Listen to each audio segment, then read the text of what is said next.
Kalau saya tinggal dekat-dekat, bongkar. Udah ketawa. Itu orang serius ini. Oke. Saksikanlah peserta dari SMA Negeri 1 Tanjung Palas Timur. 3, 2, 1.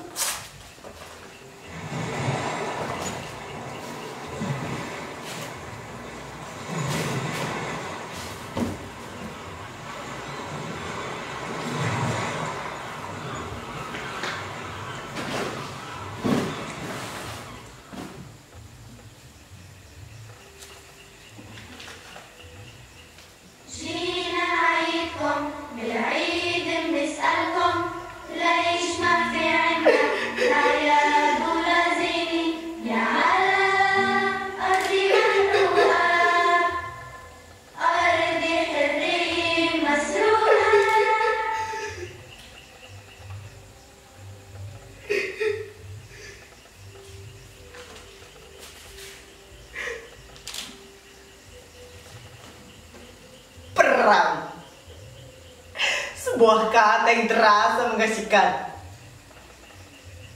sebab cuma permainan, cuma game. Sementara bagi saudara-saudara kita di Palestina, di Gaza, siapapun mereka, apapun agamanya, perang telah mengubur seluruh mimpi dan masa depan mereka.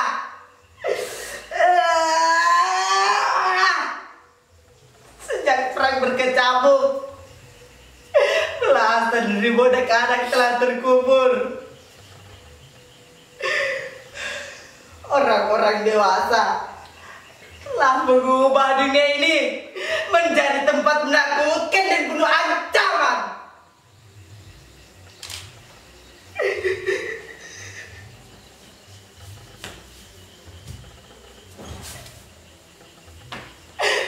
Tak mengapa kalau Tuhan ingin menyertakan orang dewasa di sana,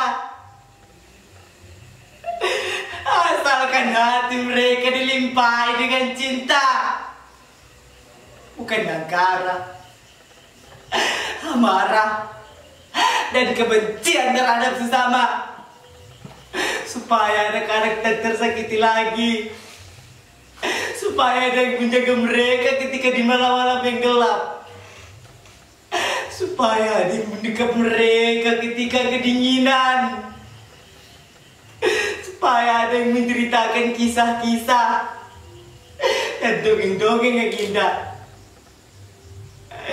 supaya ada yang memastikan mulut-mulut begini itu tak kehausan dan kelaparan.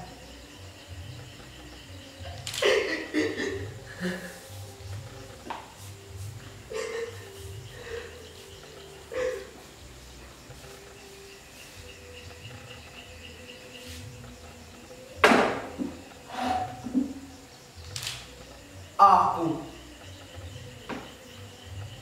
mendapatkan perahu itu beberapa mil dari sini. Berhari-hari aku menyusuri pantai, mencari perahu nelayan yang tak terpakai lagi, dan memintanya untuk kugunakan mengangkut saus. Aku beruntung, Pak Nyoman nelayan tua baru saja mendapatkan bantuan perahu baru dan memberikan perahu lamanya untukku. Dengan dibantunya Pak Nyoman, aku dapat menyusuri laut dangkal, membawa perahu itu hingga ke tempat ini. Dengan perahu itulah aku, maksudnya aku dan teman-temanku, Made, Joshua, Christine, Ali, Butet, Harun, dan Melin akan pergi jauh sekali. Mungkin kalian diam-diam bertanya, mengapa aku sendirian? Di mana teman-temanku itu? Sabarlah, pelan-pelan. kalian pasti akan mengenal mereka. Mereka ada, hanya seolah-olah tak ada, atau mungkin dianggap tidak ada.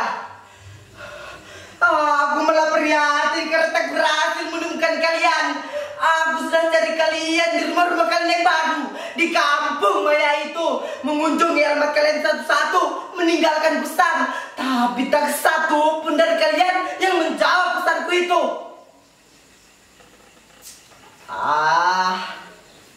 Tak mengapa. Aku memang butuh buku. Introvert. Tak pernah update soal-soal kekinian yang menjadi biasa keseharian kalian di kampung Maya. Itulah mengapa aku menyisir ke daerah pantai ini hingga menemukan ide sederhana ini. Membuat perahu persaudaraan yang akan berlayar ke laut lepas menuju Gaza. Saat aku perlihatkan di sosial media, menawar siapa saja yang mau ikut denganku, kalian malah menertawaiku dan menganggapku sakit. Aku hampir merasa sudah tak waras dengan ideku ini. Untunglah pada suatu malam teman-teman lama aku datang. Mereka mengunjungiku di pantai ini. Saat aku tertidur di perahu itu, idenya sederhana. Bermula dari hobiku memainkan game peperangan. Rasa kasihan yang tiba-tiba muncul begitu saja kepada anak-anak korban perang di Gaza. Aku mengajak teman-teman berkumpul dan berpikir untuk melakukan sesuatu.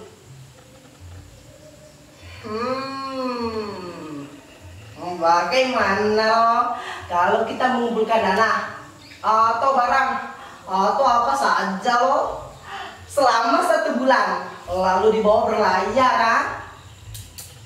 Begitu kata Melin. Lain lagi dengan Joshua. Aku akan membuatkan sebuah lagu cinta untuk anak-anak di Gaza. Lagu ini akan kita sebarluaskan di sosial media. Dari sana kita mendapatkan empati yang besar dan sejumlah uang untuk membantu Gaza. Ide ini langsung disetujui oleh Butet. Meski dia masih sangat belia, tapi Joshua sangat spesial.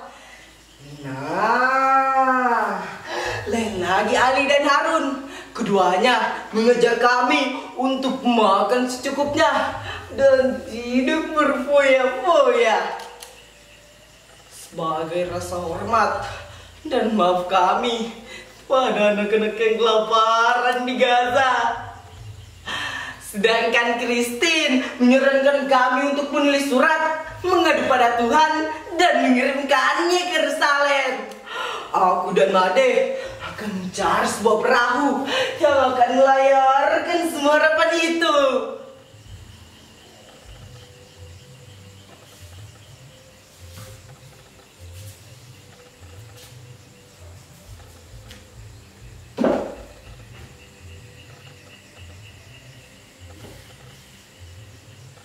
Kami tahu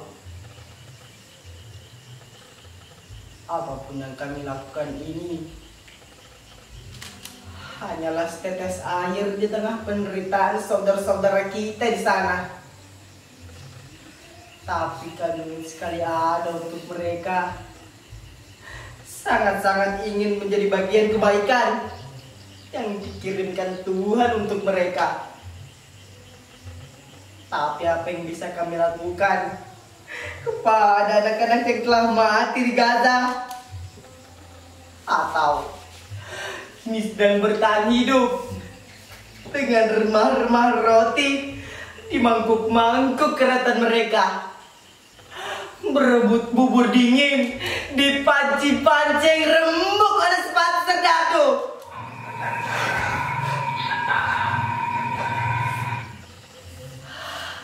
Made, kau sudah datang. Kita akan berlayar. Perahu ini Sudah aku periksa dengan sangat teliti. Bagian-bagian yang rapuh telah aku tambah dengan lem dan seng. Hei Joshua, Christine, sabar-sabar. Akan kuperlihatkan yang sudah kukerjakan. Lihat, surat-surat untuk Tuhan semuanya sudah kukumpulkan. Dan ini sisanya yang akan kita bawa berlayar. Oh iya, komik-komik kesukaan kalian juga sudah kubawakan. Kalian tinggal duduk manis saja di sini dan menikmati ceritanya. Ali, Harun, sabar-sabar.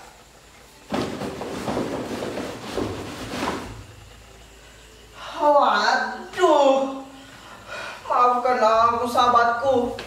Aku tidak membawa senjata ketapelmu. Aku pikir kita sudah tidak membutuhkannya lagi. Karena tidak ada yang harus kuhadap dengan senjata batu itu. Karena kita akan berada di tengah lautan. Lihat matahari timbul dan tenggelam. Langit-langit bersih, bintang-bintang cemerlang di hamparan gelap malam. Kau bisa melukis malam, Harun. Sedangkan Ali akan mengaji yang akan menjaga kita dari segala hal yang buruk dan jahat. Butet, horsbah. Butet di kampung Siambo, amang wale butet. Kau mesti saja beragam macam penyanyi rendang rupanya. Apa? Catur. Jangan lakukan itu. Aku sudah menyiapkannya di perahu itu. Tapi kau harus janji ya, bermain catur harus sportif. Melin, apa? Kau takdir diikut dengan kita? Kenapa Melin? Kalau kau tak ikut, siapa yang akan mengatur, mengurus kita sehari-hari? Kami semua tak pandai manajemen, apalagi akuntansi. Siapa yang akan mewakili kita? Tiba-tiba orang asing datang menghampiri perahu kita. Hanya kau yang menguasai bahasa Inggris, Perancis, Jerman, Rusia. Ayolah Melin. Apa? Kau ikut orang tuamu ke Australia?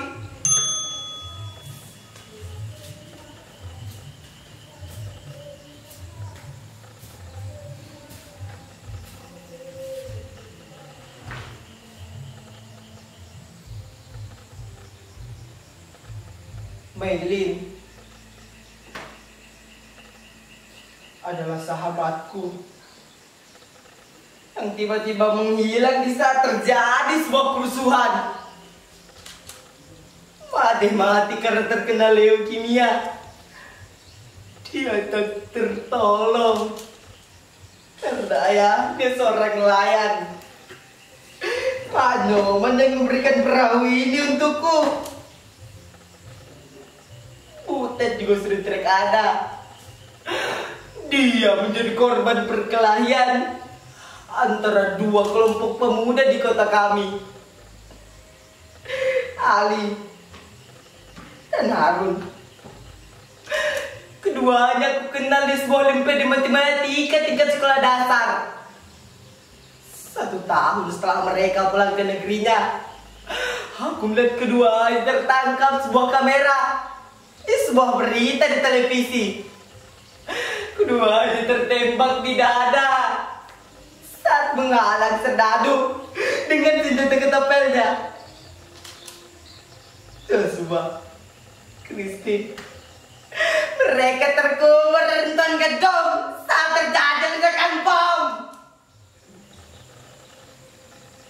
Itulah sahabat-sahabatku, orang buruk yang tak mungkin akan pernah kalian kenal atau kalian anggap tidak ada. Tapi bagiku, mereka tetap hidup dalam benakku, dalam hatiku. Mereka tersimpan di catatan kelam. Saat mereka yang mati, itu terlalu banyak. terlalu besar dan terlalu berat untuk ditanggungkan.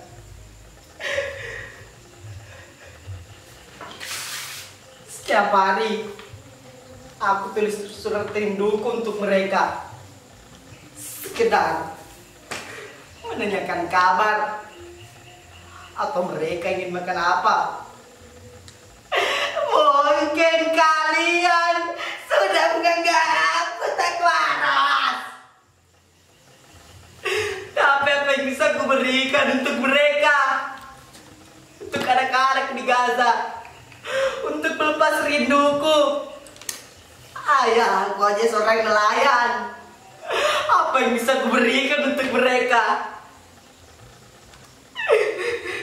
Hari ini aku tulis surat terakhir untuk anak-anak di Gaza. Dan setelah itu akan kularungkan perahu ini ke lautan.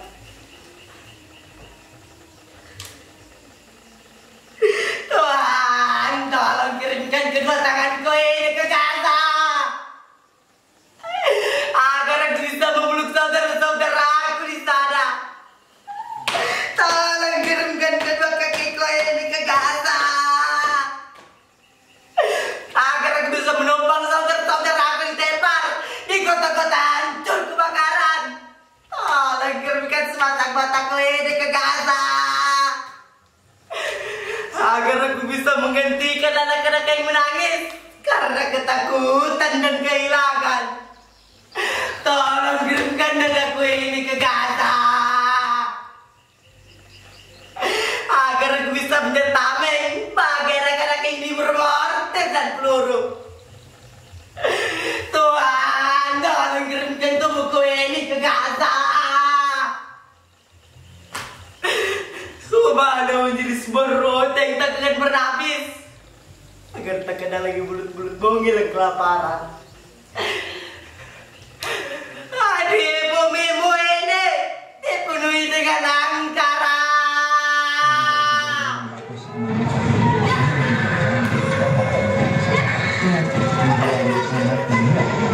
Mereka terlihat sudah menggunakan dan juga akibat keberuntungan air hampir setengah dari 2 koma.